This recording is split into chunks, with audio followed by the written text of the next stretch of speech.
Alléluia. Que le nom de notre Dieu soit encore célébré. Amen. Au nom de Jésus-Christ. Amen. Et pour nous, Dieu est bon, il est fidèle et sa fidélité dure à jamais. Amen. Alléluia. Amen. On va s'élever et on va rester debout pour la lecture de la parole du jour. La lecture de la parole du jour, elle se trouve dans Matthieu chapitre 11. En Matthieu chapitre 11, du verset 1 jusqu'au verset 11, qu'on va lire étant debout. Matthieu 11, Matthieu 11, le verset 1. Au verset 1 jusqu'à 11. Lorsque Jésus eut achevé de donner ses instructions à ses 12 disciples, lui, il partit de là pour enseigner et prêcher dans les villes du pays. Jean ayant entendu parler dans sa prison des œuvres du Christ, lui fit dire par ses disciples, es-tu celui qui doit venir? Est-ce que tu es celui qui doit venir? Ou devons-nous en attendre un autre? Jésus leur répondit, allez rapporter à Jean ce que vous entendez et ce que vous voyez.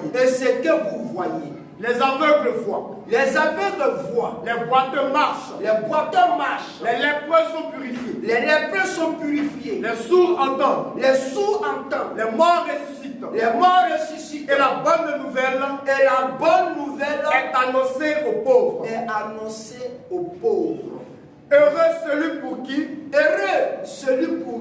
je ne serai pas une occasion de chute. Comme il s'en allait, Jésus se mit à dire à la foule au sujet de Jean. Qu'êtes-vous allé voir au désert? Un roseau agité par le vent? Mais qu'êtes-vous allé voir? Un homme vêtu d'habits précieux? Que vous êtes allé voir. Voici ceux qui portent des habits précieux sont dans les maisons des rois. Qu'êtes-vous donc allé voir? Vous êtes donc allé voir qui? Un prophète? Oui. Lui, vous dis-je, est plus qu'un prophète. Car c'est celui dont il est écrit. Voici, j'envoie mon messager devant ta face. Pour préparer ton chemin devant toi. Je vous le dis en vérité. Parmi ceux qui sont nés de femmes. Il n'y en a point paru de plus grand que Jean-Baptiste. Oui. Cependant, le plus petit dans le royaume des cieux, est plus grand que lui. Alléluia. Amen. Restons debout et je vais adresser une prière à notre Dieu pour notre thème d'aujourd'hui. Jean était plus qu'un prophète. William Marion Branham était plus qu'un homme. C'est ce que nous allons voir. La seule personne à qui Jésus a dit, qu'êtes-vous allé voir? Vous dis-je, un prophète? Il est plus qu'un prophète. Et Jésus a dit à Jean que Jean était plus qu'un prophète. Alors, William Marion Branham, était-il plus qu'un prophète? Était-il plus qu'un homme? C'est là notre thème d'aujourd'hui. Et par la grâce de Dieu, il va nous donner la compréhension, puisque lui-même, il est là par le Saint-Esprit. Qu'il puisse encore accorder la compréhension à tous, à la gloire de son nom. Restons debout, j'adresse une prière. prière à notre Dieu. Merveilleux Père céleste, notre Dieu, notre Créateur, nous te rendons tout l'honneur et la gloire parce que tu es Dieu au nom de Jésus-Christ. Amen. Et ce matin, Père, tu nous as fait grâce. Tu as répandu ta bénédiction sur nous. Amen. Et maintenant que nous allons passer à la prédication de la parole. Nous ne sommes pas l'auteur de ta parole. C'est toi, le propre interprète de ta parole. Et ce matin, Père, réjouis notre cœur d'entendre la vérité qui vient de toi. Père, merci. Que ton Saint-Esprit nous conduise dans la vérité. Amen. Et que ton onction descende sur nous. Et que nous comprenions les choses telles qu'il faut les comprendre. À la gloire de ton Seigneur. Merci Seigneur. Au nom de Jésus-Christ que nous te l'avons demandé. Amen. Amen. Veuillez vous asseoir. Donc, on a lu un long texte. On a lu vraiment un long texte. Dans Matthieu 11, du verset 1 jusqu'au verset 11. Un long texte. Mais dans ce texte, quelque chose m'intéresse beaucoup dans ce texte. Si notre jeune frère pouvait relire encore à partir du verset 7 jusqu'au verset 9 ou jusqu'au verset 11. Relisons notre texte. Matthieu 11, à partir du verset 7. À partir du verset 7. Comme il s'en allait, lui, Jésus se mit à dire à la foule. Jésus s'est mis à dire à la foule. Au sujet de Jean. Au sujet de qui? C'est au sujet des gens. Oui. Qu'êtes-vous allé voir au désert? Au sujet des gens, il dit à la foule. Qu'êtes-vous allé voir? Vous êtes allé voir qui? Oui. Un roseau agité par le vent. Un roseau agité par le vent. Mais qu'êtes-vous allé voir? Mais qu'est-ce que vous êtes allé voir au désert? Un homme vêtu d'habits précieux. Un homme vêtu d'habits précieux que vous êtes allé voir au désert. Voici. Ceux qui portent des habits précieux. Les gens qui portent des habits précieux sont dans les maisons des rois. Ils sont dans les maisons des rois. Qu'êtes-vous donc allé voir? Qu'êtes-vous donc allé voir? Un prophète. Un prophète? Oui. Lui. Vous dis-je. Et plus qu'un prophète. Et plus qu'un prophète. Car c'est celui dont il est écrit. C'est celui dont il est écrit. Voici. J'envoie mon messager devant ta face. J'envoie mon messager devant ta face. Pour préparer ton chemin devant toi. Alléluia. Amen. Quand on lit, c'est Jésus qui l'a dit. C'est notre Seigneur lui-même, Jésus, qui l'a dit. Et c'est à propos de Jean qu'il a dit ça. Il a dit, Jean était plus qu'un prophète. Et nous avons beaucoup d'interrogations. Jésus qui a dit à Jean que Jean était plus qu'un prophète. Effectivement, Jean était plus qu'un prophète. Si Jésus le dit, je ne peux pas dire que Jésus a menti. Effectivement, Jean était plus qu'un prophète. Mais Jean, étant plus qu'un prophète, qu'est-ce que cela veut dire? Parce que si quelqu'un est plus qu'un prophète, est-il Dieu? Être plus qu'un prophète veut dire que tu es plus qu'un homme, tu es Dieu. Parce que Jésus l'a dit. Jean était plus qu'un prophète. Mais la chose qui nous concerne, c'est de savoir pourquoi Jésus a dit à Jean que Jean était plus qu'un prophète. Quelle est la compréhension qui se cache derrière ça? Jean, en tant que plus qu'un prophète, Jésus disant au sujet de Jean, que Jean, quand vous allez voir un prophète, vous dis-je, effectivement, il est plus qu'un prophète. Jésus l'a dit. Mais quand Jésus dit que Jean est plus qu'un prophète, est-ce que dans nous, notre compréhension, le fait que Jésus l'a dit, ça veut dire aussi que Jean était plus qu'un homme? J'étais-il Dieu? Puisque Jésus a dit. Là aussi, il y a des équivocations. Mais la chose qui nous importe ici, c'est de comprendre la pensée dans laquelle Jésus a dit ça. Mais on reviendra un peu à notre sujet. On reviendra à notre sujet tout à l'heure. Mais ce que vous devez savoir, et ça, gardez-le pour toujours. Les gens diront beaucoup de choses au sujet de la Bible. Les gens diront beaucoup de choses. Et quand je vois des chrétiens qui sont troublés parce que quelqu'un dit la Bible n'est pas la parole de Dieu, il est troublé. Lui n'est pas chrétien. Mais comment tu peux être troublé quand quelqu'un a des propos négatifs à propos de la Bible? Mais ça, tu vas entendre beaucoup de choses. Au sujet de la Bible, les gens diront beaucoup de choses. La Bible, elle est incomplète. Vous allez entendre ça. La Bible, elle est incomplète. Ils vont dire ça. D'autres même te diront que la Bible est falsifiée. D'autres diront que ce n'est même pas l'original. Mais tu vas entendre beaucoup d'énormités au sujet de la Bible. Mais nous, en tant que chrétiens, nés vraiment du Saint-Esprit,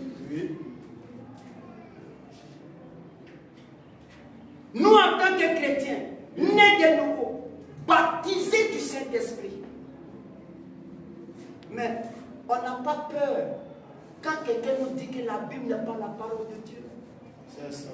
Parce qu'on est convaincu par le Saint-Esprit, pas par les hommes, mais par le Saint-Esprit.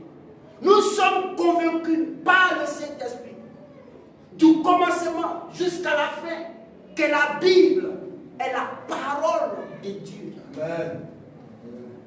N'ayez pas peur. Pourquoi vous êtes troublés? Si vous êtes troublés et que vous en doutez, c'est que Dieu n'est pas encore rentré dans votre cœur.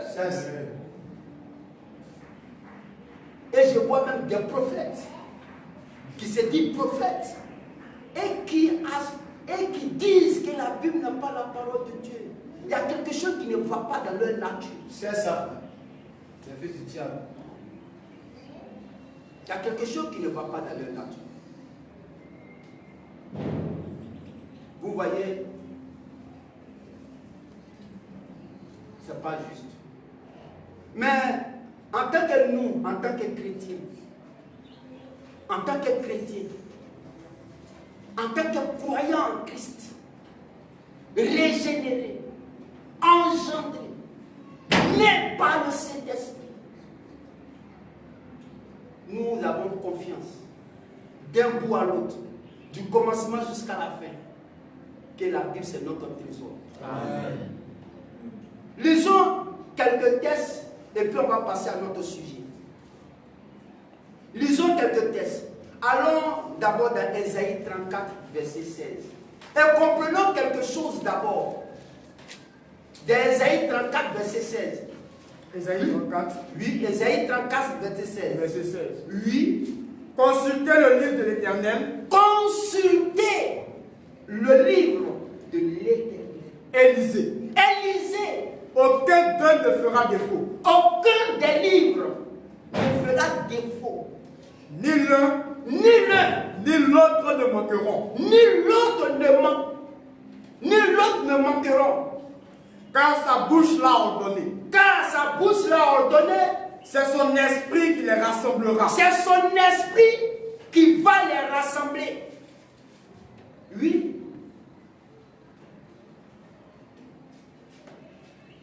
Mais ça ne peut pas manquer. Ça ne peut pas. Du commencement à la fin, c'est toute la parole de Dieu. C'est son esprit qui va les rassembler. Et cela a été fait. Aujourd'hui, nous ne l'avons pas écrit. Aujourd'hui. Nous avons ça pas écrit. Et nous croyons de tout notre cœur que la Bible est la parole de Dieu. Amen. Un deuxième texte faut avancer. Allons en 2 Timothée chapitre 3. En 2 Timothée chapitre 3. En 2 Timothée chapitre 3, verset 16. 2 Timothée 3. 2 Timothée 3, verset 16. Verset 16. Oui. Toute écriture est inspirée de Dieu. Oui. Si ce n'est pas la séduction, mais qui ne peut pas croire ça? Toute écriture est inspirée de Dieu. Et utile pour enseigner. Utile. Toute écriture ici est utile pour nous enseigner. Pour convaincre. Pour convaincre. Pour corriger. Pour corriger. Pour instruire dans la justice. Pour instruire dans la justice. Afin que l'homme de Dieu. Afin que l'homme de Dieu soit accompli. Soit accompli. Et propre à toute bonne œuvre. Nous croyons ça. Si quelqu'un te dit que la Bible, un côté est vrai, un côté n'est pas vrai, c'est un homme séduit. C'est tellement simple ça. La Bible est incomplète. Bon, lui, il est séduit. Il est séduit. Il faut savoir qu'il est sous l'emprise des démons, sous l'emprise du diable. Il est séduit. Et nous devons reconnaître ça. Et nous, en tant que chrétiens, c'est notre trésor. Nous, en tant que chrétiens, nous l'acceptons en tant que parole infaillible de Dieu. Alléluia. Amen. Pierre aussi, après Paul, Pierre peut nous parler encore. Allons en 2 Pierre chapitre 1. Allons en 2 Pierre chapitre 1, 20 à 21. 2 Pierre 1. 2 Pierre 1, 20 à 21. Sachant tout d'abord, vous-même, qu'aucune prophétie de l'Écriture, ne peut être un objet d'interprétation particulière. Car ce n'est pas par une volonté d'homme. Qu'une prophétie a jamais été apportée. Mais c'est poussé par le Saint-Esprit.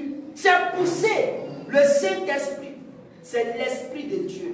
L'Esprit de Christ. Et la poussée des hommes. Oui. C'est poussé par le Saint-Esprit. C'est poussé par Dieu. Oui, que des hommes ont parlé de la part de Dieu. Quand ils ont parlé, c'est mis par écrit. Ce n'est pas des hommes par leur propre volonté qui ont écrit. Non. Dieu a sa manière de faire. Dieu a sa manière d'apporter instruction. Et c'est par ce moyen, Dieu a permis qu'on puisse connaître la vérité. Et la Bible, c'est sa parole. Si vous en doutez, vous n'êtes pas encore chrétien. Yes. Dieu n'est pas encore entré dans votre cœur. Parce qu'au préalable, au commencement, c'est que l'homme doit croire d'abord que ce qu'il tient dans sa main est la parole de Dieu. Mais si nous ne pouvons pas croire ça, et que quelqu'un va venir te dire, mais la Bible la Bible que tu crois en ça, n'est pas la parole de Dieu. Et ça va te tourmenter, mais c'est que tu n'es pas encore chrétien. Yes. Alléluia. Amen. Que Dieu soit loué. Amen. Que notre Seigneur soit magnifié au nom de Jésus-Christ. Et une chose encore importante que nous devons aussi dire à nos parents, à nos frères, à nos amis, à nos connaissances. Ce que nous devons leur dire, c'est qu'il est écrit dans la Bible que nous croyons en tant que parole de Dieu, que l'âme qui pêche, c'est elle qui mourra. C'est ça. Oui. Mais l'âme pêche comment? Lisons Ézéchiel 18, verset 4. Lisons Ézéchiel 18, verset 4. Lisons Ézéchiel 18, verset 4. Ézéchiel 18. Ézéchiel 18, verset 4. Le verset 4. Oui. Voici, toutes les âmes sont à moi. Toutes les âmes sont à moi. L'âme du Fils. L'âme du Fils. Comme l'âme du Père. Comme l'âme du Père. L'une et l'autre sont à moi. L'une et l'autre sont à moi. L'âme qui pêche. L'âme qui pêche. C'est celle qui mourra. Oui. L'homme est une âme. Et comment l'âme pêche, c'est ce que nous devons dire à nos amis, à nos connaissances, à nos frères, à nos parents, à nos bien-aimés frères. Ceux qui sont encore inconvertis, nous devons leur dire que l'âme qui pêche, c'est elle qui mourra. Mais l'âme pêche comment? Quand l'âme est incrédule, quand l'âme ne croit pas Dieu et sa parole, elle va mourir. Et le temps nous est donné pour que chacun puisse prendre sa décision vis-à-vis de qui est Dieu. Qu'est-ce qu'il a fait pour moi? Qu'est-ce qu'il m'a promis? Toutes ces choses. Mais quand l'homme est éloigné de ces choses, il mourra. Quand Jésus est arrivé dans Jean chapitre 16, Jésus a dit quelque chose d'important. Alors dans Jean chapitre 16,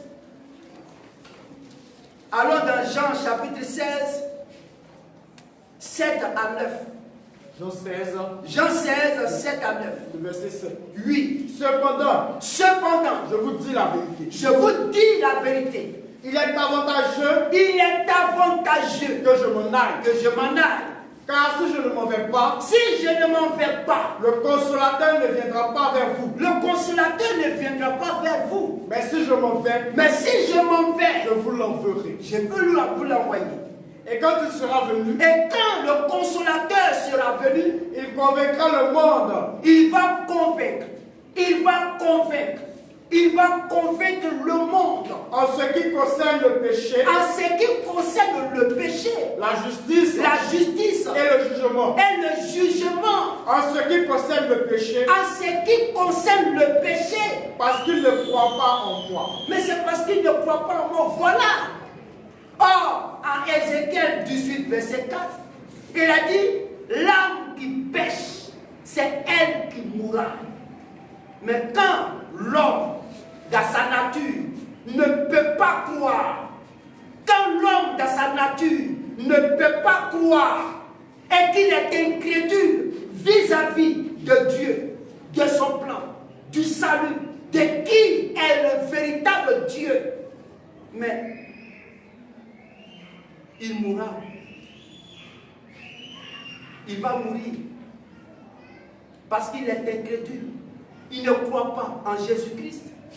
Il ne croit pas au salut. Il ne croit pas au plan divin du salut révélé. Il ne croit en rien. Mais il mourra effectivement. Son âme va périr. Or, nous demandons qu'il puisse aujourd'hui donner raison à la parole de Dieu. Vous avez besoin de repentance et de conversion. Nos parents doivent savoir ça.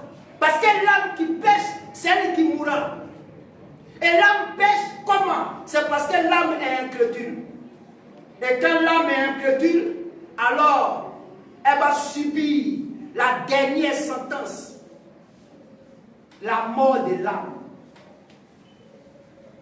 C'est pourquoi nos amis, nos frères, nos parents, nos connaissances, ceux que nous connaissons, doivent revenir à Dieu et sa parole, doivent se repentir, doivent se convertir, parce que quelqu'un qui n'est pas encore repenti n'a pas encore le salut.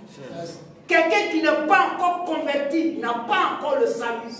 Or, vous avez besoin de la repentance et de la conversion. Mais quelqu'un me dira, mais moi je vais à l'église. Je vais déjà à l'église. je crois au Seigneur Jésus-Christ, je suis déjà converti, je suis déjà repenti. Mais non. C'est quel Jésus t'ont prêché? Un Jésus trinitaire? C'est lui que tu as accepté, mais tu n'es pas encore converti. Tu n'es pas encore repenti. Parce que la repentance commence par la connaissance du vrai Dieu d'abord. La repentance, elle va commencer là. Connaître qui est véritablement l'auteur de la création. Mais si nous avons accepté un Jésus imaginaire, un Jésus fabriqué par des hommes, et que les apôtres n'ont fait aucun cas de ce Jésus, mais vous n'êtes pas encore repenti, vous n'êtes pas encore converti, vous avez besoin encore de la conversion, vous avez besoin encore de la repentance afin de parvenir au salut. C'est ça. C'est ça. Que Dieu puisse toucher leur cœur. Allons encore en Actes chapitre 3. Lisons le sermon de Pierre dans Actes chapitre 3, 17 à 19. Acte 3. Acte 3. Verset 17. Oui. Et maintenant, frère, je sais que vous avez agi par ignorance. Je sais que vous avez agi par ignorance. Ainsi que vos chefs. Oui. Mais Dieu a accompli de la sorte. Ce qu'il avait annoncé d'avance par la bouche. Oui. De tous ses prophètes. Que son Christ devrait souffrir. Repentez-vous. Et convertissez-vous. Pour que vos péchés soient effacés. Mais tant que vous n'êtes pas repentis, tant que vous n'êtes pas convertis, vos péchés ne sont pas encore effacés. Et vous avez besoin de la repentance. Vous avez besoin de la conversion. Et comme je le disais tout à l'heure, les gens te diront, mais moi j'ai accepté Jésus en tant que mon Seigneur et mon Sauveur. J'ai accepté le Christ. Je suis dans la véritable église. Mais si on s'assoit et qu'on parle du même Sauveur, du même Christ dont tu parles, et que le Christ auquel tu as cru, son témoignage est en dehors de la parole de Dieu, de la vérité, en ce moment-là, tu suis un autre Christ qui n'a rien à voir avec le Christ qu'ont prêché les apôtres. Et Paul nous avait mis un garant dans 2 Corinthiens chapitre 11, verset 4. Retournons en 2 Corinthiens chapitre 11, verset 4. 2 Corinthiens 11, 8, verset 4. 8. Car si quelqu'un vient vous prêcher notre Jésus, si quelqu'un, dans 2 Corinthiens 11, verset 4, si quelqu'un vient vous prêcher un autre Jésus, que celui que nous avons prêché, vous voyez, que celui que les apôtres ont prêché, ou si vous recevez un autre esprit, si vous recevez un autre esprit, que celui que vous avez reçu, que celui que vous avez reçu, ou un autre évangile, que celui que vous avez embrassé, celui que vous avez embrassé, vous le supportez fort bien. Mais il est possible même qu'un autre Jésus te soit prêché. Il est possible que tu reçoives un autre évangile qui t'a été prêché. C'est pourquoi, quand nous ramenons ce que vous croyez selon les Écritures et que le témoignage n'est pas selon la révélation de la parole de Dieu, aucune repentance n'est encore faite. Aucune conversion n'est encore faite. C'est pourquoi nous vous appelons, nous vous invitons à rechercher réellement le véritable Christ que les apôtres ont prêché. Si ce n'est pas le cas, vous n'êtes pas encore repenti. Vous n'êtes pas encore converti. Lisons notre dernier verset et nous allons passer à notre sujet du jour. dans Actes chapitre 2, 36 jusqu'à 38. Acte 2, 8. Verset 36. 8. Que toute la maison d'Israël sache donc avec certitude que Dieu a fait Seigneur et Christ. C'est Jésus que vous avez crucifié. C'est Jésus que vous avez crucifié. Après avoir entendu ce discours, vous voyez là, le jour de la Pentecôte, l'apôtre Pierre a tenu une prédication dans laquelle il a parlé du Christ. Et lorsqu'il a fini sa prédication, voici la chose suivante qui s'est produite dans les auditeurs, ceux qui écoutaient la prédication de Pierre. Allons-y. Ils eurent le cœur vivement touché. Ils ont eu le cœur vivement touché. Et dirent à Pierre et aux autres apôtres. Ils ont dit à Pierre et aux autres apôtres. Hommes frères. Hommes frères. Que ferons-nous? Que ferons-nous? Pierre leur dit. Voilà ce que Pierre va exiger à ces personnes qui ont posé la question. Oui. Répentez-vous. Il dit, répentez-vous. Et que chacun de vous. Et que chacun de vous. Soit baptisé au nom de Jésus-Christ. Soit baptisé au nom de Jésus-Christ. Pour le pardon de vos péchés. Pour le pardon de vos péchés. Et vous recevrez le don du Saint-Esprit. Et vous recevrez en compensation de ça le don du Saint-Esprit. Mais d'abord, il y a eu la prédication. Il y a d'abord eu la prédication. Et c'est cette prédication qu'ils ont entendue qui a créé un coup d'épée dans leur cœur. C'est ainsi qu'a été produit le premier pas, la repentance qu'il a exigée. Mais vous n'êtes pas repentis. Conformément à la vérité qui est en Jésus, conformément à ce que vous croyez de Jésus, ça montre qu'il n'y a pas de repentance. Et Paul exige, ou Pierre exige, soyez baptisés au nom de Jésus-Christ pour le pardon de vos péchés. Mais si le baptême qui est fait est contraire à l'ordonnance divine, il ne peut pas avoir de repentance ni de conversion. Parce que si le baptême est faux là, et que l'évangile est faux là, et que la repentance n'est pas réelle, il n'y a aucun salut. C'est pourquoi nous vous invitons, nos parents, à vraiment essayer de revenir à Dieu et à sa parole pour leur propre salut. Parce que leur âme leur coûte très cher. Que Dieu puisse encore ce matin, par le Saint-Esprit, toucher leur cœur, à comprendre qu'il est nécessaire qu'ils passent par la repentance et la conversion en vue de leur salut. Amen. Alléluia. Amen. Revenons à notre sujet. On avait dévié un peu de notre sujet.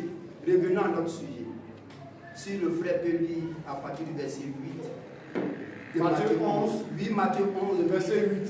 Oui, vas-y. Mais qu'êtes-vous allé voir? Mais qu'êtes-vous allé voir? Un homme vêtu d'habits précieux. Un homme vêtu d'habits précieux.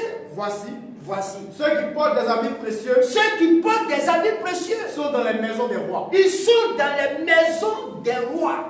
Qu'êtes-vous donc allé voir? Mais qu'êtes-vous donc allé voir? Un prophète. Un prophète. Oui, lui, vous dis-je. Et plus qu'un prophète. Et plus qu'un prophète. Car c'est celui dont il est écrit. Car c'est celui dont il est écrit. Voici. J'envoie mon messager devant ta face. J'envoie mon messager devant ta face. Pour préparer ton chemin devant toi. Alléluia. Et là, la question qui est beaucoup importante, c'est Jésus lui-même de sa bouche. Au sujet des gens, il fait une déclaration. Et dans la déclaration qu'il a faite, il dit Jean est plus qu'un prophète. Là, ça doit interpeller. Ça doit nous interpeller. Mais pourquoi Jean est-il plus qu'un prophète? Jean est-il plus que Ésaïe? Jean est-il plus que Moïse? Jean est-il plus que Jérémie? Jean est-il plus que Ézéchiel? Tous les prophètes, puisque Jésus l'a déclaré lui-même. il est plus qu'un prophète. Et s'il est plus qu'un prophète, il est qui alors? Jean-Baptiste est qui alors? Est-il Dieu puisqu'il est plus qu'un prophète? Est-il Dieu? Et s'il est plus qu'un prophète, dans la compréhension ou selon la lettre ou de façon littérale, c'est que Jean est plus que Moïse. Jean est plus que Jérémie. Jean est plus qu'Ézéchiel. Jean est plus que Daniel.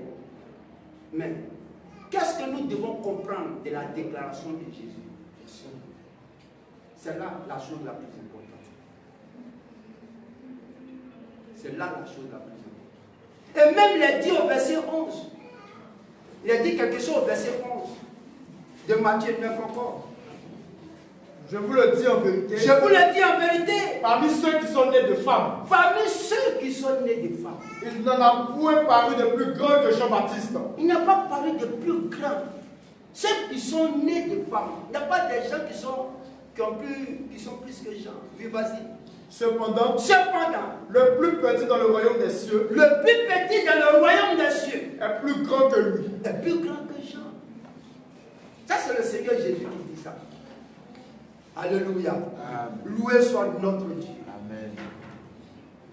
Les prophètes de l'Ancien Testament, à commencer par Moïse et tous les autres, mais ils ont parlé de Jésus. Ils ont parlé du Christ. Ils ont prophétisé à ce sujet. Oui, ils ont prophétisé. Ésaïe a parlé de lui. Daniel a parlé de lui.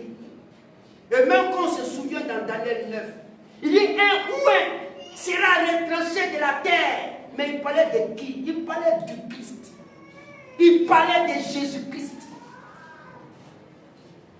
Dans Ésaïe 53, mais Ésaïe a parlé de lui. Dans Ésaïe 9, 5, un fils nous est donné, un enfant nous est né. Il parlait de qui? Il parlait de Jésus-Christ. Les prophètes de l'Ancien Testament, ils ont annoncé la venue du Christ. Ils ont annoncé sa venue. Ils ont parlé de lui. Mais un seul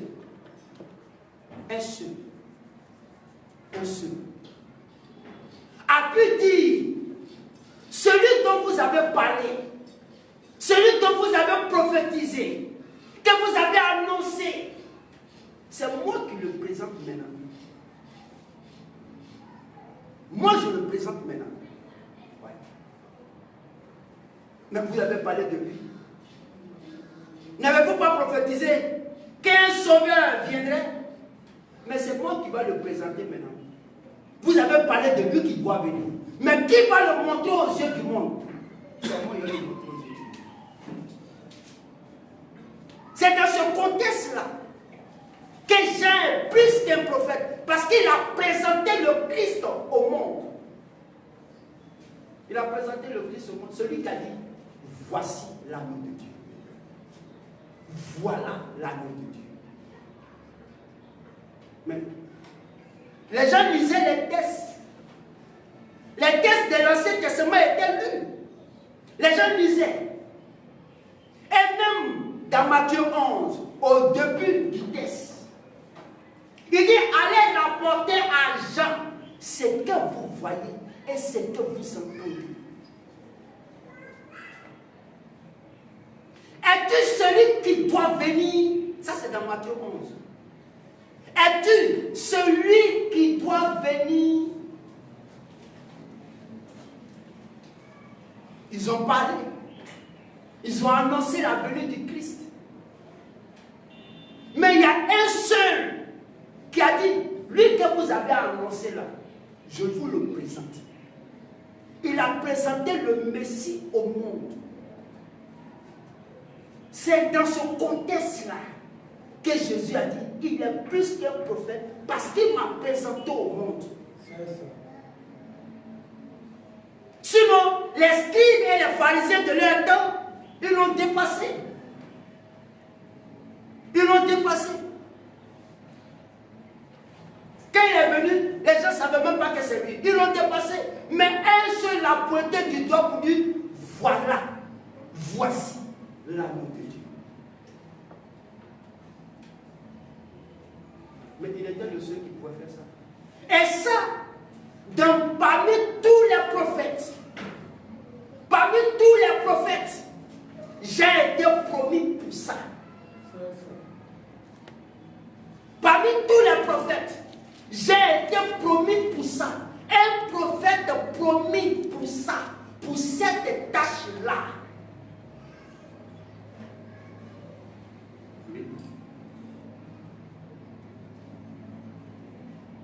Et Jésus même a dit, dans Matthieu 11, allons d'abord dans Matthieu 11, 10. Dans Matthieu 11, 10. Vas-y. Car c'est celui dont il est écrit. C'est Jésus même qui dit, hein? Il dit c'est celui dont il est écrit. Voici, je vois mon messager devant ta face. Arrête-toi là, frère. C'est Jésus lui-même qui a dit ça. Humain, qu'est-ce qu'on allait voir au désert? Un roseau agité par le vent? Un prophète? Oui, vous dis-je. Il est plus qu'un prophète. Et en bas du verset, il dit c'est celui dont il est écrit. Il est écrit quoi au sujet de lui? J'envoie mon messager devant ta ami pour qui? Regardez la phrase qui se trouve derrière le verset 10. Oui. J'envoie mon messager. Qui envoie le messager? Qui envoie le messager? C'est le Seigneur qui envoie son messager. Devant qui? Devant ta face. Ta face, c'est qui? Il s'agit du Seigneur. J'envoie mon précurseur pour me présenter au monde. J'ai été promis pour ça. C'est celui dont il a été annoncé qui va me présenter. Mais je l'envoie d'abord pour arranger la route, pour qu'il puisse me présenter au monde, afin qu'il sache que je suis le Christ.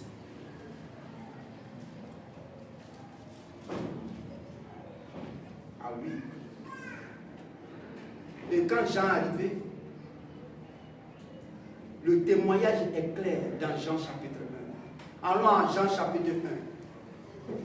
Jean chapitre 1. Jean 1, 28 à 29. Jean 1, 28 à 29. Verset 28. Oui, vas-y. Ces choses se passaient à Béthanie. Ces choses se passaient à Béthanie. Au-delà du Jourdain. Au-delà du Jourdain. Où Jean baptisait. Où Jean baptisait. Le lendemain, il vit Jésus venant à lui. Il a vu Jésus venant à lui. Et il dit, voici l'agneau de Dieu. Il dit, l'agneau, voici l'agneau de Dieu. Qui ôte le péché du monde. Voici le Sauveur. Voici l'agneau de Dieu. Voici le Sauveur. Voici le Christ. Lui qui est venu pour délivrer le monde entier. Le voici. Voici l'agneau de Dieu. Parce qu'il fallait le sacrifice. Il fallait un pour la délivrance. Et qui pouvait monter le Messie? Et dans Ésaïe 35, 4 à 5, il dit, il viendra lui-même et vous sauvera. Mais, quand il viendra, qui va le reconnaître? Qui va le montrer à la face du monde? Que celui dont il est écrit dans Ésaïe 35, 4 à 5, c'est lui qui est là. Mais c'est Jean. J'ai été promis, selon les Écritures, dans sa tâche de présenter Christ au monde. C'est dans ce contexte-là que Jésus a dit, il est plus qu'un prophète. Amen. Sinon, si tu lis littéralement, il est plus qu'un prophète. Au-delà de cette phrase, c'est qu'il est Dieu.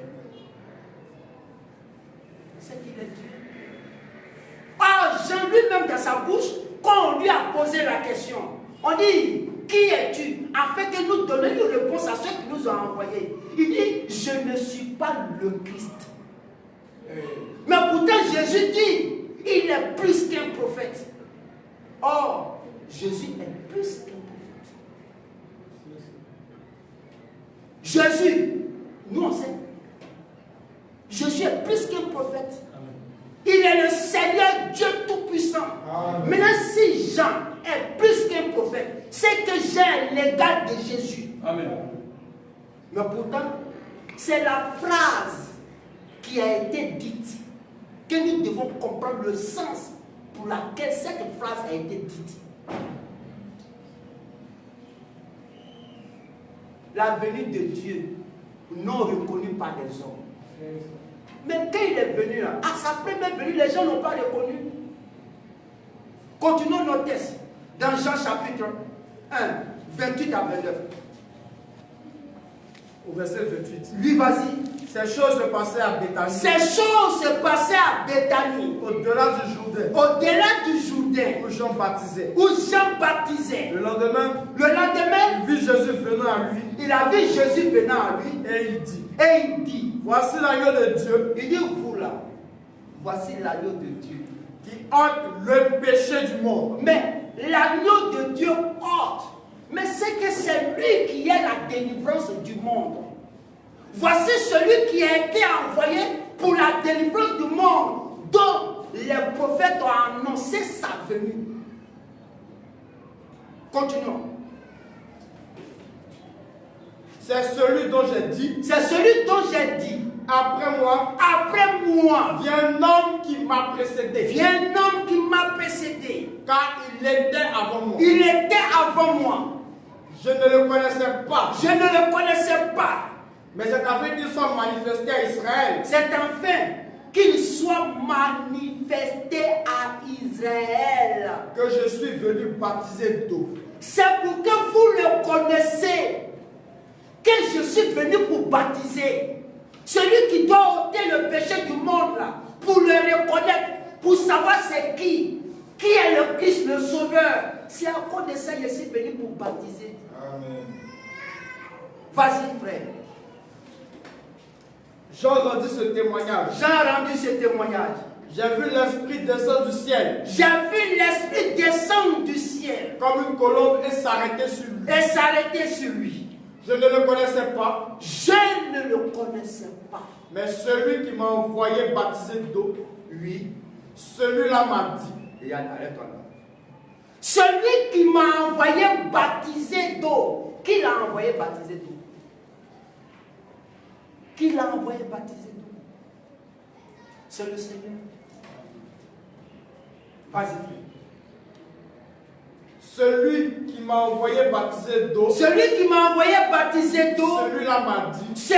m'a dit. Celui sur qui tu verras l'Esprit descendre. Oui. Et s'arrêter. C'est celui qui baptise du Saint-Esprit. C'est celui-là qui baptise du Saint-Esprit. Vas-y. Et j'ai vu. Et j'ai rendu témoignage. Qu'il est le Fils de Dieu. Vas-y. Le lendemain. Jean était encore là. Avec deux de ses disciples. Et ayant regardé Jésus qui passait. Il dit. Voilà l'agneau de Dieu. C'est lui. Il a été promis pour ça. Il dit voilà l'agneau de Dieu. Alléluia. C'est dans ce contexte-là que Jean est plus qu'un prophète. Mais, personnellement, qu'est-ce que les Écritures ont dit de Jean? Qu'est-ce que les Écritures nous ont dit de Jean? On sait, selon les Écritures, nous savons que Jean, son papa, c'est Zacharie. Selon Luc chapitre 1, du verset 5 jusqu'au verset 17, où il a été annoncé la naissance de Jean-Baptiste. La naissance de Jean-Baptiste a été annoncée par l'ange Gabriel. Et on sait, dans Luc chapitre 1, tout a été décrit. L'annonce par, comment on l'appelle là, l'annonce de sa naissance par l'ange Gabriel. Il est venu à Zacharie, son père. Donc, Jean-Baptiste avait pour père Zacharie. Sa mère s'appelait Élisabeth. Dans Luc chapitre 1, il est né d'un père et d'une mère.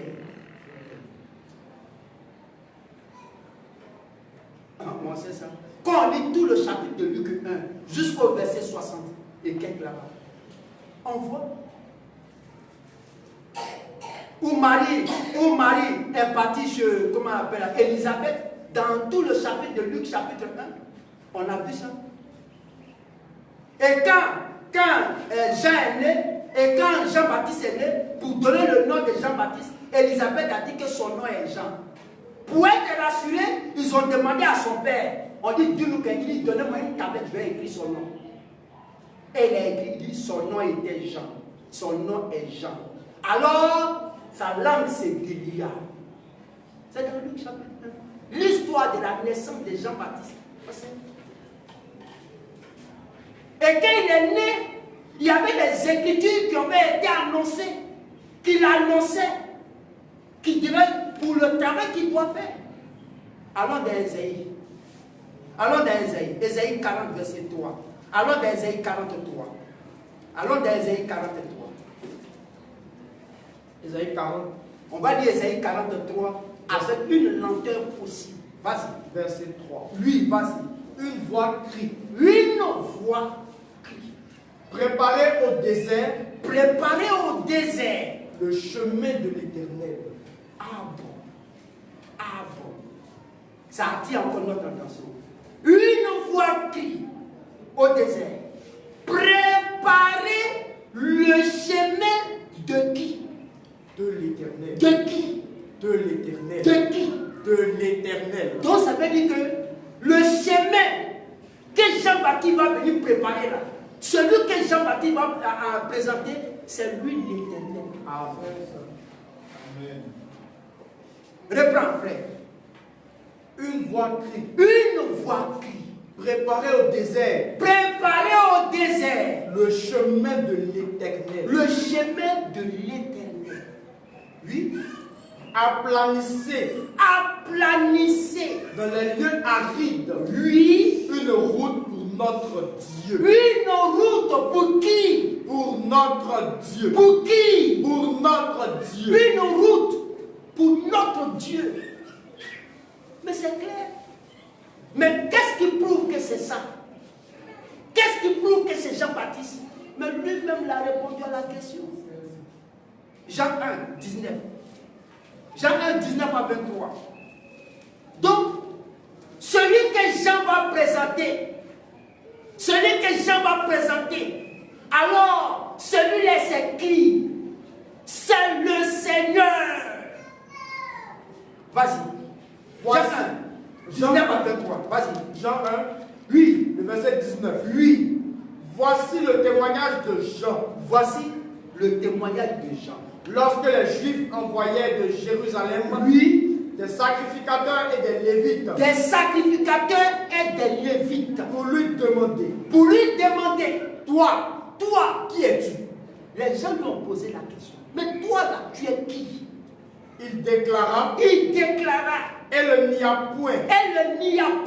Il déclara qu'il n'était pas le Christ. Il dit, le Christ dont vous parlez, dont les Écritures ont annoncé, je ne suis pas moi le Christ. Je ne peux pas prendre la place du Christ. Je ne suis pas Jésus-Christ. Ce n'est pas moi. Oui, vas-y. Et il lui demandait. Quoi donc? Es-tu Élie? Et il dit, oui. Je ne le suis point. Oui, vas-y. Es-tu le prophète? Et il répondit, oui, non. Non, vas-y. Il lui dit alors. Qui es-tu? Mais attends, qui es-tu même? Afin que nous donnions une réponse. Oui. À ceux qui nous ont envoyés.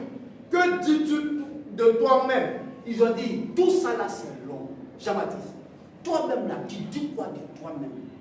Vas-y. Au verset 23. Moi, dit-il, je suis la voix.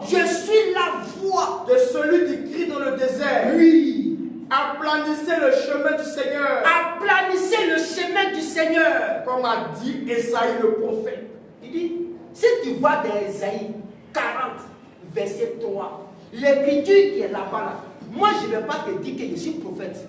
Si tes yeux ne voient pas pour savoir que moi je suis prophète là, ce n'est pas dans ma bouche ça a quitté. Va lire Ésaïe 43. Si là-bas il est question de qui? Mais Ésaïe a dit, aplanissez le chemin de l'Éternel. Une route pour notre Dieu. C'est ce qu'Ésaïe a dit. Et Jean dit, l'écriture qui est là-bas, là, que c'est lui. Le travail qui doit être fait pour présenter le Seigneur là, que c'est lui qui doit faire ce travail pour que les gens puissent savoir le Messie que les gens ont annoncé là, que c'est lui qui l'a montré au monde. Donc, si Jean a montré le Messie, c'est que le Messie que Jean a montré là, c'est lui qui est notre Dieu. Le travail pour prêcher, pour que les gens aient leur intention sur la prédication des gens et reconnaître celui que les Écritures ont annoncé qui doit venir et sauver le monde là. Si Jean l'a montré, c'est que la personne que Jean a montré là, c'est notre Dieu, mais révélé dans la chair en tant que le Messie. Ce travail là, une seule personne l'a fait, c'est Jean-Baptiste. Dieu, parmi tous les prophètes, chacun a eu sa charge, chacun a eu son travail. Moïse a fait pour lui, Abraham a fait pour lui, Ézéchiel a fait pour lui, Ésaïe a fait pour lui, Daniel a fait pour lui. Mais parmi eux tous là, il y a un qui l'a chargé comme travail de le présenter au monde pour que les gens puissent le croire. La seule personne qui a fait ça, c'est Jean-Baptiste. Amen. À cause de cette tâche, il dit que tu es plus qu'un prophète. Amen. Sinon, Jean-Baptiste n'est pas Dieu. Amen. Non. Jean-Baptiste n'est pas Dieu. Prenons encore Malachie chapitre 3. Malachie chapitre 3. 1. Malachie chapitre 3, 1. Malachie 3, 8, 1. Le verset 1. 8. Voici, j'enverrai mon messager. J'enverrai mon messager. Il préparera le chemin devant moi. Il prépare. Frère, si on lit doucement, ce que tu es en train de lire là, on va comprendre quelque chose. Vas-y. Malachie 3, le verset 1. Le verset 1. Voici, j'enverrai mon messager. J'enverrai. J apostrophe. Le J apostrophe est mis pour qui? C'est celui qui envoie. Qui envoie? C'est Dieu qui envoie. Donc Dieu va envoyer son messager. Lui, vas-y. Il préparera le chemin, lui, devant moi. Devant qui? Devant moi. Le moi est mis pour qui? Dieu. Donc je vais envoyer mon messager qui va préparer le chemin pour que moi je puisse entrer et que je puisse être présenté au monde. Donc celui que Jean va présenter là, c'est le Seigneur. Mais le Seigneur venant pour sauver l'homme. Jean-Baptiste a présenté Dieu au monde. Jean-Baptiste a présenté Dieu, révélé corporellement au monde, pour dire, hey, regardez-vous là, lui qu'on cherche pour la délivrance du monde, la seule personne digne de faire ça, le voici. Voici l'agneau de Dieu. Mais qui peut sauver? Un homme ne peut pas sauver. Un ange ne peut pas sauver. Mais qui est digne de sauver? Mais c'est Dieu lui-même. Mais pour sauver, il fallait qu'il sorte de son sphère divin pour devenir d'un sphère charnel. Mais c'est ce qu'il a fait. Elle a été présentée. Et quand il est arrivé, Jean-Baptiste dit, je ne le connaissais pas, mais afin qu'il puisse manifester à Israël que je suis venu pour baptiser. Et quand je suis venu pour baptiser, moi j'ai rendu témoignage. J'ai vu l'Esprit descendre sur lui. Voilà la vie. Amen.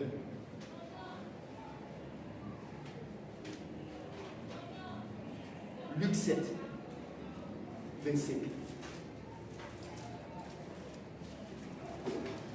Luc 7, 25. Luc chapitre 7, 8, 25. Le verset 25. 8.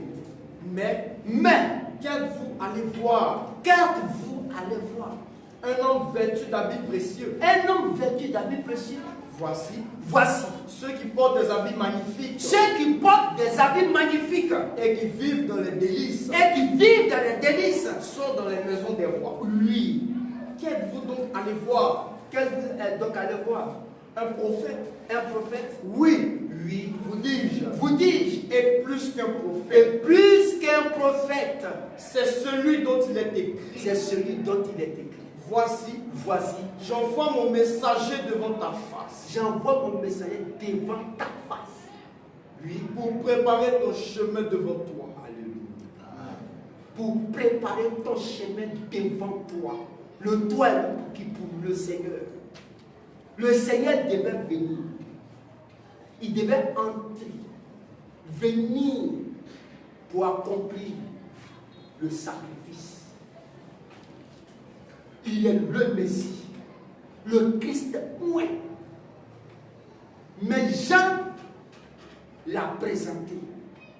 Jean l'a montré au monde que c'est lui qui est là pour la délivrance, c'est celui-là, l'agneau de Dieu. C'est le travail que Jean fait. Il a préparé vraiment le chemin du Seigneur. Et si on voit même, Jean est décédé avant que le Seigneur ne décède. Oui. Alléluia. Amen. Jean est décédé, il a eu la tête tranchée, mais le Seigneur était là. Il a présenté le Messie, mais n'a pas vu la mort, la crucifixion du Messie. C'était sa tâche de montrer le Messie. Mais quand il a pu faire ce travail-là, avant que Christ ne meure, lui, il était déjà mort. C'est pourquoi la mort du Seigneur Jésus, ceux qui furent ressuscités, Jean est dedans. Amen. Aujourd'hui, après ce rachat, nous entrons en Christ par la foi. Nous acceptons le Christ par la foi. Nous passons par la nouvelle naissance pour entrer dans le royaume de Christ. Et il dit, le plus petit dans le royaume de Dieu est plus grand que Jean. Les paroles du Seigneur, ce n'est pas cahier de leçons. C'est pas un cahier de leçons. Il est plus qu'un prophète, mais le plus petit dans le royaume de Dieu est plus grand que Jean. Ah oui. Mais le Seigneur lui seul, il le sait. Ah. Nous entrons en Christ par la nouvelle naissance pour entrer dans le royaume de Dieu. Mais Jean a présenté le Messie. Il n'a pas vu la crucifixion, la mort de Christ, malgré qu'il l'a présenté. Mais quand le Seigneur est mort, il dit, plusieurs des corps des saints se réveillaient. Jean est dedans. Loué soit son nom. Amen. Loué soit notre Dieu. Amen. Donc Jean est plus qu'un prophète, oui, mais Jean n'est pas Dieu. Jean est plus qu'un prophète, mais Jean n'est pas le Seigneur. Jean n'est pas Dieu révélé dans la chair. Jamais. Jean n'est pas plus qu'un homme. Si Jésus a dit que Jean est plus qu'un prophète, nous on a su pourquoi Jean est plus qu'un prophète. Mais au-delà de ça, Jean demeure un homme. Ayant un père et une mère. Un homme sauvé par la grâce. Oui. Il n'est pas Dieu. Il n'est pas le Seigneur. Il n'est pas plus qu'un homme. Il est un homme. Il est un prophète. Oui. Il est Élie. Effectivement. Parce que dans Luc chapitre 1, 15 à 17, il marchera avec la puissance d'Élie. Il est Élie, effectivement. Mais dans Jacques chapitre 5, Jean pouvait dire de Élie le Tishbite. Élie est un homme de la même nature que nous. Jean, il est de la même nature que nous. Il n'est pas Dieu. Il est de la même nature que nous. Malgré qu'il est plus qu'un prophète, comme Jésus l'a dit, mais il est de la même nature que nous. Il n'est pas Dieu. Tous ceux qui sont élus sont de la même nature que nous. Ils ne sont pas Dieu. Et quand nous voyons aujourd'hui des gens compris William Branham, qu'il est plus qu'un prophète, qui a dit ça? Où c'est écrit qu'il est plus qu'un prophète? Question. Non, il est un prophète. C'est ça. Il n'est pas plus qu'un prophète. Clair. Le Seigneur s'est révélé à lui, oui, mais il n'est pas plus qu'un prophète. C'est à Jean qu'il a dit qu'il est plus qu'un prophète. Clair.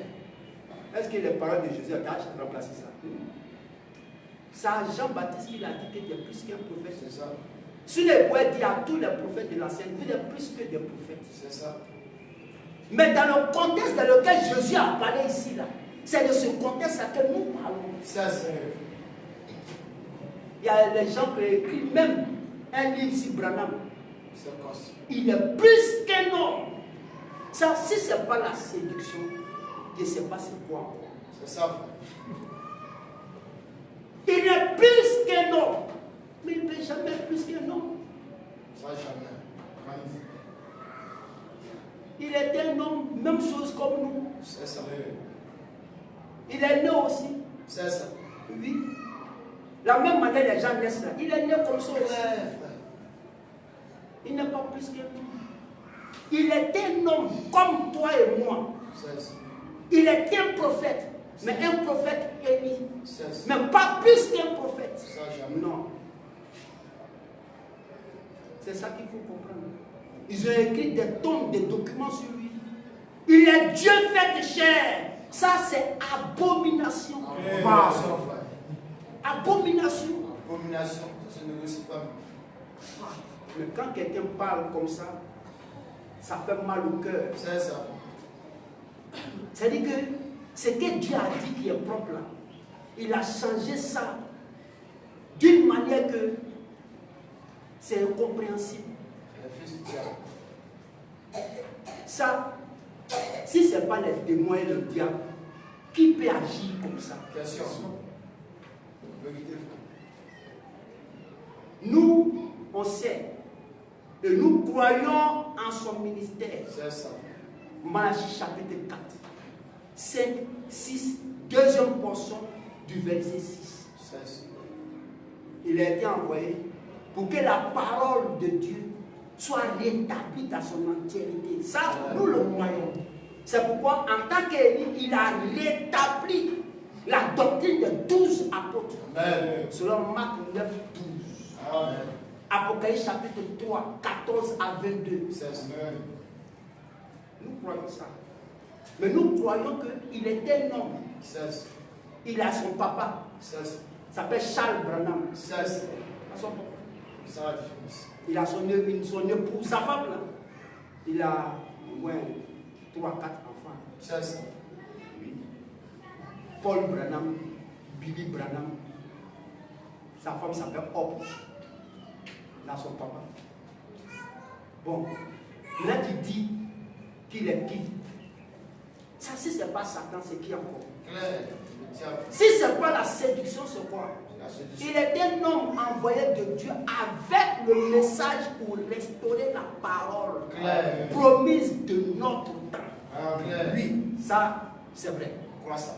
Mais au-delà de ça, il n'est pas plus qu'un homme. Jamais. Si un homme croit tel ça,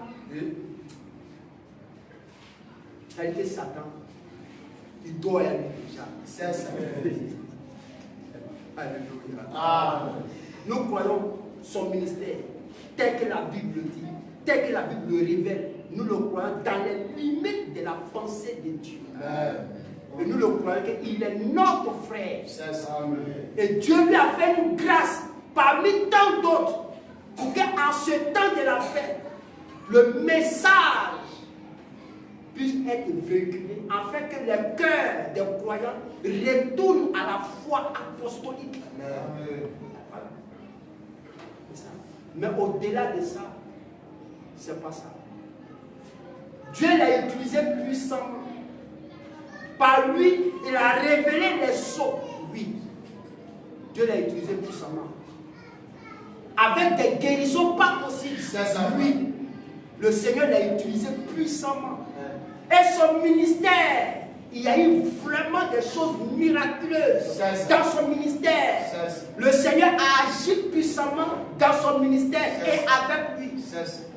Oui, ça nous le croyons. Mais il n'est pas Dieu. Il n'est pas le Seigneur. Il n'est pas Jésus-Christ. Il n'est pas le Messie. Il n'est pas toutes ces choses. Il n'est pas ça. C'est notre frère.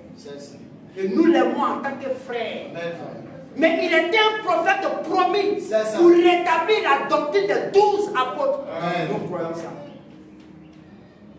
À part ça, là, le reste là, il est fait divers. Alléluia. Amen. Il y a des groupes, c'est vrai, il y a des groupes de croyants qui font que le nom de cet homme de Dieu est mal pris aujourd'hui dans le monde. Des gens qui baptisent en son nom. Ça, si ce n'est pas Satan, c'est qui? C'est le diable.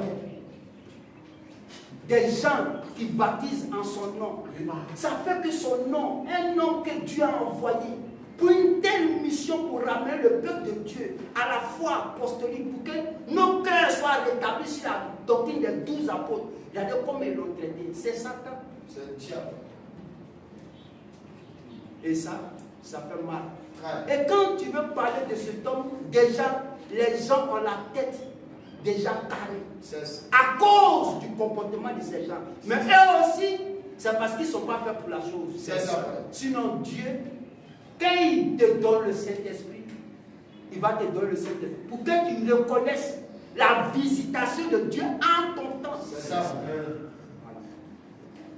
Voilà. Et plein de groupes comme ça, des Branhamistes, au-delà même de ça, des gens qui adorent Branham, un culte à sa personne, des gens même qui disent que ses paroles sont au-dessus de la Bible. Ça, si ce n'est pas Satan, c'est qui? C'est le diable. Voilà. Ils ont pensé que Satan au repos. Non, Satan ne peut pas se reposer. Il continue toujours son travail. Il continue toujours son travail. Satan continue toujours son travail. Mais le vrai chrétien serait équilibré. Le vrai chrétien serait équilibré. Il va savoir faire la part des choses. Là où la Bible dit et s'arrête, il s'arrêtera là. Et il y a un autre groupe encore, les franquistes. C'est quoi ça? Il y a un autre groupe encore. Une autre tendance qui est sortie. C'est la mode partout. C'est la mode tout ça. C'est la mode tout ça. Un autre groupe des franquistes. Eux-mêmes là, la même chose que les Branhamistes ont fait, c'est la même chose qu'ils font. C'est des cousins en fait. C'est la photocopie conforme. Le même démon qui œuvre à travers eux, le même démon a continué encore. C'est ça. Des Branhamistes sont des livres de franquistes. C'est le même démon qui est en train de partir comme ça. C'est ça. Et il travaille, il ne se repose pas. Ce même démon, il ne se repose pas, il continue encore. Fait un vrai travail. Il enlève des gens sur la voie de la vérité. Au temps du Seigneur Jésus, les scribes et les pharisiens disaient, dans Matthieu 23, ils sont assis dans la chair de Moïse. La même manière, les gens aujourd'hui, en notre temps, sont assis dans la chair du prophète Branham pour dire ces paroles. Toutes ces paroles sont ainsi dit le Seigneur. C'est la même chose aussi dans ce groupe de franquistes. Les paroles de Walt Frank sont des ainsi dit le Seigneur. Oh. Voilà un autre groupe encore. Il faut faire attention dans notre temps. Le temps est gâté, c'est menaçant, il veut pleuvoir. Il faut gâté. Vraiment, soyez équilibrés. Soyons équilibrés. Que là où le Seigneur nous a parlé et qu'il a révélé sa parole, les limites, là où nous devons rester, restons dans les limites de ça. Afin que Dieu puisse nous conduire à bon port. Amen. Que la gloire revienne à notre Seigneur. Amen. À lui soit l'honneur, l'élévation, la majesté. Amen. Au nom de Jésus-Christ, notre Seigneur. Amen. Et nous avons terminé.